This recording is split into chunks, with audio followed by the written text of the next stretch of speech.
Park za pse u Šumici na starom aerodromu je kao ideja potekla od samih građana koji su osjetili potrebu da imaju kutak za sebe i svoje ljubimce.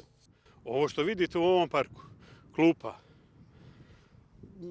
stolova, natpisa ovih, vidite natpise pasa, vidite natpise za smeće, vidite natpis za parking, vidite natpis za eko WC i to smo sve mi napravili, to je grupa ljudi koja se okupila hođe da dovodi svoje ljubimce, da dovodi svoje pse, da ne skitamo po ulica, po trotoara, zauzimamo prostore po travnatih površina, oko zgrada, parkova, nego da dovodimo ovdje pse. Ovo što je uradilo Zelenilo, ovdje, to je isto naša ideja koju su oni realizovali preko projekta Budi odgovoran, prijavi nepravilnosti. I mi smo to kandidovali, dobili smo 50.000 eura, a oni su sa tim parama raspolagali i učinjali jedan dio poslova. I baš tako, park je očišćen od starih stabala, postavljeno je 10 sprava za pse.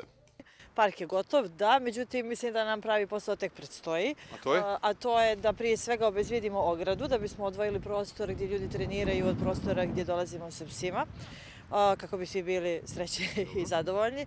Drugo, da, voda pod obaveznosti, parkovi za pse imaju vodu, mislim, pogotovo ljeti kad dovedete psa u park, neophodna i za ljude i za životinje, da se obezbijede kante za odlaganje životinjskog otpada. Međutim, sama ideja parka za pse od strane pojedinaca pogrešno je shvaćena ili je zloupotrijebljena. Gospodin Papović ukazuje i na taj problem. Pogrešno su je shvatili iz tog razloga što misle da mogu da dovode ovdje pse lutalice, mogu da dovode ovdje pse koji nisu vakcinisani. Društva koja se bave zaštitom životinja. Bave se zaštitom životinja lutalica, nevakcinisanih pasa, a ne razmišljaju o našim psima koji su vakcinisani, koji su zdravi psi i zbog kojih smo mi napravili ovaj park. Znači, ovaj park postoji za vakcinisane pse, zdrave pse i neagresivne pse.